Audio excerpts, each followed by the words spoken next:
मेरे पास हर रोज़ बहुत बड़ी तादाद में कमेंट्स आते हैं, उनमें सबसे ज़्यादा कमेंट्स फंगल इन्फेक्शन के टॉपिक पर होते हैं। तो उन्हीं कुछ कमेंट्स को मैंने आज जमा किया है और कोशिश की है कि आपके सवालों के जवाब दूँ और आपकी कुछ जो गलतफहमियाँ हैं उसको दूर कर सकूँ।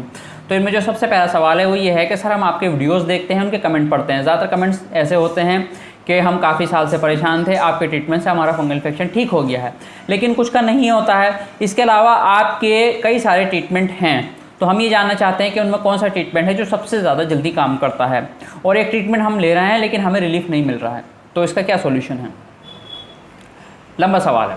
सबसे पहले तो ये समझ लीजिए कि जो एलोपैथी, होम्योपैथी और हर्बल ट्रीटमेंट, इनमें जो बेसिक डिफरेंस है वो ये है कि एलोपैथी में जो पैरासीटामोल की गोली होती है, केरोसिन की जो गोली होती है, वो आप छोटे बच्चों को खिलाएंगे, बड़े इंसानों को खिलाएंगे, बूढ़े इंसानों को खिलाएंगे, इंडिया के इंसानों को खिलाएंगे, अमेरिका के इंसानों को खिलाएंगे, उसका काम है बुखार उतारना, वो बुखार उतारती है, ठीक है नहीं, उसे इंसान की बॉडी नेचर से कोई फ़र्क नहीं पड़ता है। होम्योपैथी और हर्बल ऐसे काम नहीं करते हैं। होम्योपैथी और हर्बल ये दोनों ट्रीटमेंट इंसान की बॉडी नेचर पर डिपेंड होते हैं, ठीक है नहीं। कई बार एक होम्योपैथी की दवा किसी इंसान पे बहुत अच्छा काम करती है और दूसरे इंसान पे बहुत कम काम करती है। इसी तरीके से हर्बल मेडिसिन होती है, एक इंसान पे बहुत अच्छा काम करती है और दूसरे इंसान पे वो उतना अच्छा काम नहीं कर पाती है। अब मैं आपको बताता हूँ बॉडी नेचर क्या होता है। इंसान की जो बॉडी होती है उसके अंदर 3 दोष पाए जाते हैं, ठीक है नहीं, ज़्यादातर लोगों के अंदर, ज़्यादातर लोगों में। एक तो होता है जो किसी के अंदर पाया जाता है वात दोष, यानी एक इंसान की जो नेचर है वो एसिडिक है, उसके पेट के अंदर एसिड ज़्यादा बनता है, गैस ज़्यादा बनता है, ठीक है नहीं। एक तो नेचर ये होती है।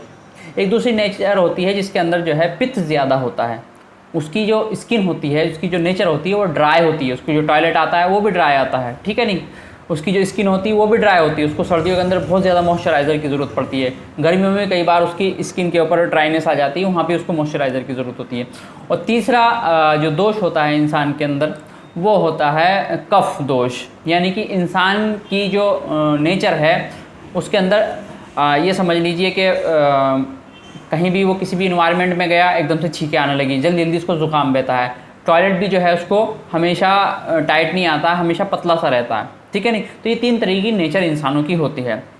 तो अब जो हर्बल ट्रीटमेंट काम करता है वो ज़्यादातर काम करता है, जो मेरा अपना ट्रीटमेंट है वो उनके जिनके अंदर ड्राइनेस ज़्यादा है, जिनको मोशन भी टाइट आता है, स्किन के ऊपर ड्राइनेस ज़्यादा आ जाती है, उस तरह के जो लोग होते हैं उनके ऊपर ये ट्रीटमेंट एकदम असर करेगा।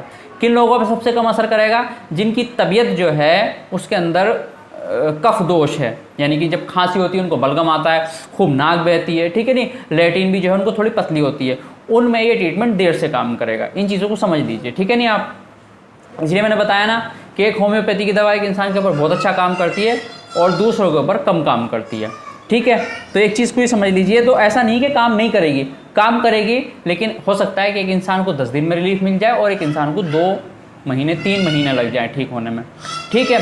तो पहली चीज़ तो ये है। दूसरी बात मैं आपको ये बता दूं कि ये जो ट्रीटमेंट मेरे होते हैं इनका कोई साइड इफेक्ट्स नहीं होता है। अगर आप इनको रेगुलर लेना चाहें तो उनका कोई हर्ज नहीं होता। अगर आपको 2 महीने लग जा रहे हैं ठीक होने में तो कोई हर्ज नहीं है, कोई इसका साइड इफेक्ट देखने को आपको नहीं मिलेगा।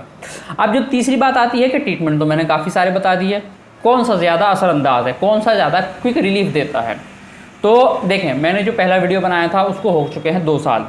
2 साल के फंगल इन्फेक्शन में और आज के फंगल इन्फेक्शन में ज़मीन आसमान का फ़र्क है। आप सब जानते हैं कि जितने भी वायरस होते हैं, जितने भी बैक्टीरिया होते हैं, जितने भी फंगस होते हैं, ये हर साल जो है अपडेट हो जाते हैं, अपग्रेड हो जाते हैं, ज़्यादा पावरफुल हो जाते हैं, ठीक है नहीं। इसलिए आपने देखा होगा कि जल्दी जल्दी मार्केट के अंदर एंटीबायोटिक्स आते रहते हैं, एंटी फंगल आते रहते हैं, ताकि जो पुराना एंटी फंगल है वो काम नहीं कर रहा है, इसलिए मार्केट में नए एंटी फंगल आते हैं। इन चीज़ों को समझिए आप। तो जो मैंने 2 साल पहले ट्रीटमेंट बताया था और 2 साल से जो कमेंट्स आ रहे हैं उसमें लोग ठीक हो गए हैं, तो बहुत सारे लोग उनमें ठीक हो जाएंगे, लेकिन चूंकि ये भी फंगस भी अपग्रेड होता है तो कई बार दवाई रेसिस्टेंस आती हैं, इंग्लिश मेडिसिन भी रेसिस्टेंस आती हैं और हर्बल भी आती है, होम्योपैथी भी आती हैं, ठीक है। तो इसके लिए हमने क्या किया, जो अब नया ट्रीटमेंट है जो सबसे ज़्यादा असरअंदाज हो रहा है उसको आप समझ लीजिए, मैं आपको समझा देता हूँ। देखें, हम क्या करते हैं, अब हम देते हैं लोगों को हिमालय का सेप्टिलिन सिरप। ये पहले भी हम दे रहे थे। देखो, ये तो ज़रूरी है। इसकी वजह ये है कि हिमालय का जो सेप्टिलिन सिरप है वो है एक एंटी इन्फेक्टिव थेरेपी। अब इन्फेक्शन कैसा भी होगा, इन्फेक्शन वायरल होगा तो उसमें काम करेगा, इन्फेक्शन अगर बैक्टीरियल होगा उसमें भी काम करेगा, और इन्फेक्शन अगर फंगल होगा उसके अंदर भी काम करेगा, ठीक है नहीं। तो ये तो बहुत ज़रूरी हो गया, हिमालय का जो सेप्टेन सिरप है वो तो बहुत ज़रूरी हो गया।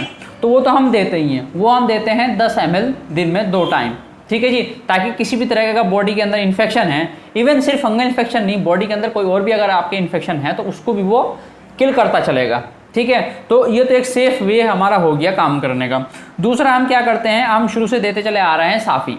साफ़ी हमने शुरू में दिया, साफ़ी आजकल काम नहीं कर रहा है, साफ़ी के पेशेंट अब ठीक नहीं हो रहे हैं, तो साफ़ी को तो आप निकाल दें अपनी उससे ट्रीटमेंट से। अब हम क्या लेते हैं, सारसा मैंने दूसरे नंबर पे रखा है। सारसा भी अब उतना काम नहीं कर रहा है जितना वो पहले कर पा रहा था, ठीक है नहीं। अब हम आजकल दे रहे हैं ब्लोडोलाइफ। ब्लोडोलाइफ बहुत अच्छा काम कर रहा है, पहली चीज़ तो ये है, ठीक है नहीं। दूसरी चीज़, हम सिर्फ ब्लोडोलाइफ पे भी नहीं टिके हुए, उसके अलावा क्या करते हैं कि 10 ml दिन में 2 टाइम ब्लोडोलाइफ देते हैं, आधे गिलास पानी में मिक्स करके। इसके अलावा हम कहते हैं कि आप लें साथ में उन्नाप 4 पीस, नीम की पत्तियां 5 पीस, 1 गिलोय की टहनी, 1 पुदीने की टहनी, ठीक है नहीं, ये ले लें।